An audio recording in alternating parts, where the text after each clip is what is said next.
अब्दुल मुत्तलिब आए और आवाज दी कि बेटी आमना। जी अब्बा हुजूर। अरे बेटे का कोई नाम सोचा? अब्बा हुजूर मैं सोचती क्या, किसी ने सोचने ही नहीं दिया। जब से ये बच्चा पैदा हुआ है दिल मेरे हैं, फैसले कहीं और से हो रहे हैं। न दिल पे मेरा इख्तियार, न इस बच्चे पर मेरा इख्तियार। कई नाम जहन के नाम जहन में आए, लेकिन दिल से आवाज आती है मोहम्मद मोहम्मद मोहम्मद मोहम्मद, बड़ी शान वाला, अरबो अजम में बड़ी आन वाला। इसलिए अब्बा हुजूर मैंने तो ये तय कर लिया है कि मैं अपने इस बेटे का नाम मोहम्मद रखूंगी। अब्दुल मुत्तलिब कहने लगे आमना, मैंने पूरे अरब में इस नाम का ना कोई बच्चा देखा ना सुना। पूरे अरब में कहीं भी मैंने इस नाम का बच्चा ना देखा ना सुना। तो सैयदा आमना कहने लगी अब्बा हुजूर आप मेरे साथ अंदर तशरीफ लाइए। जिस तरह आपने इस नाम का कोई बच्चा नहीं सुना, मैं डंके का चोट ऐलान करके कहती हूं आपने पूरी कायनात में ऐसा बच्चा भी नहीं देखा होगा। हजरत मोहम्मद मुस्तफा सल्लल्लाहु अलैहि वसल्लम सारी खुदाई जिसकी तारीफ करे, हमारे नबी अलैहिस्सलातु वस्सलाम के महासिन का एक गुलदस्ता बना दो और नाम रख दो मोहम्मद। ऐसा गुलदस्ता जिसमें हजरत आदम अलैहिस्सलाम की नजात भी हो, हजरत शीस अलैहिस्सलाम की लताफत भी हो, हजरत इब्राहिम अलैहिस्सलाम की खुल्लत भी हो, हजरत याकूब अलैहिस्सलाम का गम भी हो, हजरत यूसुफ अलैहिस्सलाम की इस्तिकामत भी हो, हजरत ईसा अलैहिस्सलाम की निजामत भी हो, हजरत सुलेमान अलैहिस्सलाम की सियाहत भी हो। एक गुलदस्ता बना दो और नाम रख दो मोहम्मद। मतलब यह कि 1.25 लाख नबियों के अंदर जो खूबियां थी वो सारी की सारी खूबियां अल्लाह पाक ने हमारे नबी अलैहिस्सलातु वस्सलाम के अंदर यकजा कर दिया था। इसलिए तो कहा गया मुझे क्या इल्म क्या तुम हो, खुदा जाने कि क्या तुम हो, बस इतना जानता हूं मोहतरम बात अज खुदा तुम हो। नारे तकबीर, नारे सलात, फौज का दावा, फौज का दावा, नारे तकबीर। अरब का यह दस्तूर था कि अरब के शहरों में जब कोई बच्चा पैदा होता तो तरबियत और परवरिश के लिए वो लोग देहात भेज देते थे, ताकि देहात में रहकर बच्चों के अंदर 2 चीजें पैदा हो जाएं। एक फसाहत यानी उसकी जबान साफ सुथरी हो जाए, दूसरे शुजाअत यानी बच्चा बहादुर हो जाए और बच्चा सेहतमंद हो जाए। क्योंकि वहां की आबो हवा जो देहात की थी बिल्कुल साफ सुथरी थी और वहां के लोगों की जबान भी बहुत साफ थी। तो ये 2 चीजें पैदा करने के लिए अरब के अंदर मक्के के लोग अपने बच्चों को देहात भेज देते थे। हर साल कबाइल से औरतें मक्का आती और अपनी पसंद और मारी मलफात को मद्देनजर रखते हुए बच्चों का इंतखाब करती। जिस बार हमारे नबी सल्लल्लाहु अलैहि वसल्लम पैदा हुए, कबाइल से औरतें उस साल में आई, लेकिन इस वक्त अल्लाह रब्बुल इज्जत का कुछ और ही मंजूर था। फैसला ना आमना के हाथ में था, ना आने वाली औरतों के हाथ में था। सरमायादार औरतें आमना के दरवाजे पर गई और हलीमा सरमायादारों के दरवाजे पर गई। औरतें जाती हैं और दरवाजा खटखटाती हैं, अंदर से आवाज आती, कौन? मैं दाया। क्यों बीबी, कैसे आना हुआ? बच्चा लेने के लिए। बच्चा मौजूद है? हाँ बच्चा मौजूद है। इसके वालिद जिंदा है? नहीं, वालिद तो इंतकाल फरमा चुके हैं। अच्छा बच्चा यतीम है? जी हाँ बच्चा यतीम है। औरतें कहने लगी बच्चा है? जी बच्चा है।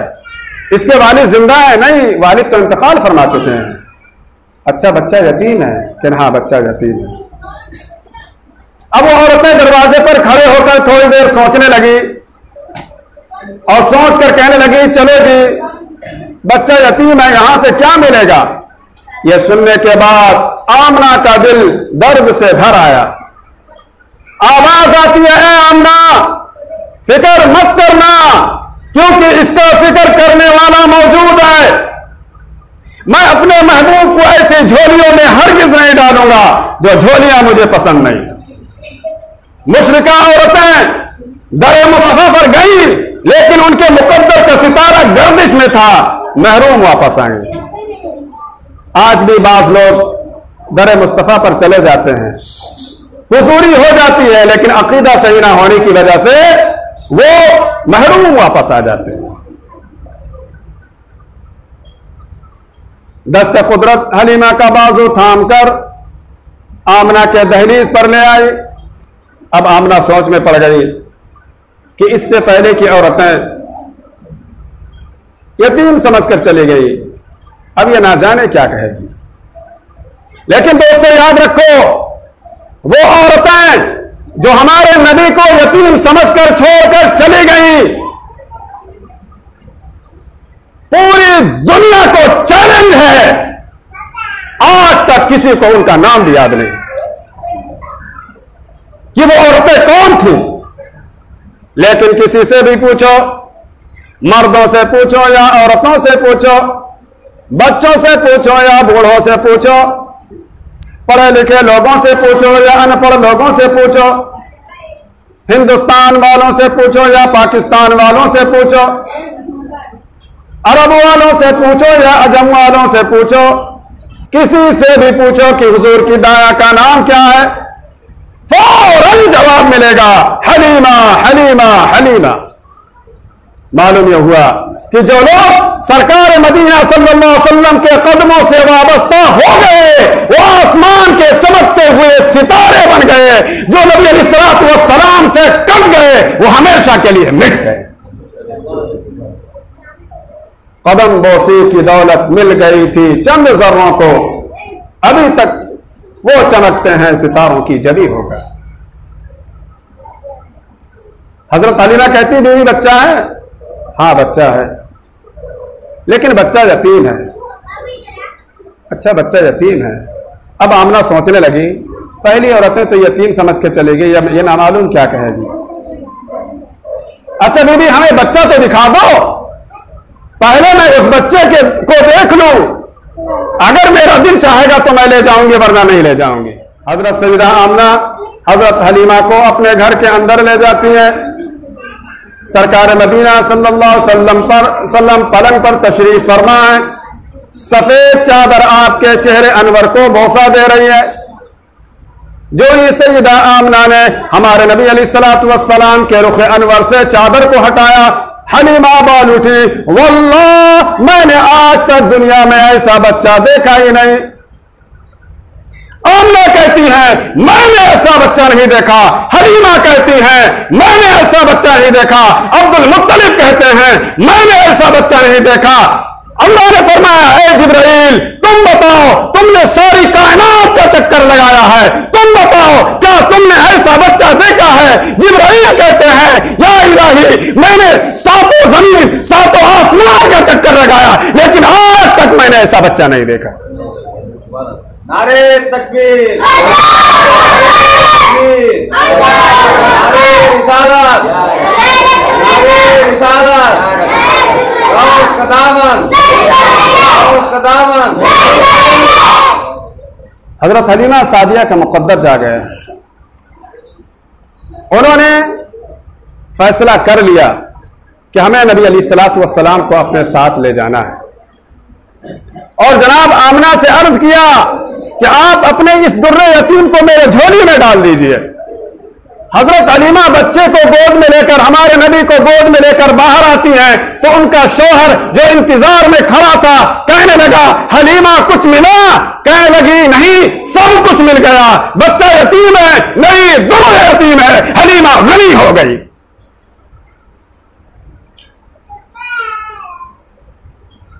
अब शौहर कहने लगा, तुम्हारी सहेलियां जा चुकी हैं और जाते जाते कह गए हैं कि हलीमा से कह देना हम तुम्हारा इतना देर इंतजार नहीं कर सकते, तुम आहिस्ता आहिस्ता आना, तुम्हारी ऊँटनी भी बीमार है, कमजोर है, उससे चला भी नहीं जाता, और फिर हम तुम्हारा इंतजार भी करें, हम तुम्हारा वेट नहीं कर सकते, हम जा रहे हैं। ये सुनने के बाद हजरत हलीमा का दिल बैठ गया। आवाज आती है, ऐ हलीमा फिक्र मत करना, क्योंकि मोहम्मद का काफिला कुछ और होता है, छोड़कर जाने वालियों का काफिला कुछ और होता है।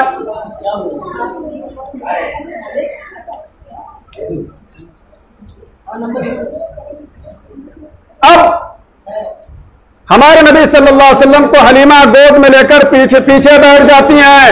हलीमा का शौहर आगे बैठ जाता है और सवारी को चलाता है, सवारी चलने के लिए तैयार नहीं। आप अंदाजा लगाइए हमारे नबी का क्या मकाम है कि हमारे नबी को गोद में लेकर पीछे बैठना भी अल्लाह ने बर्दाश्त नहीं किया।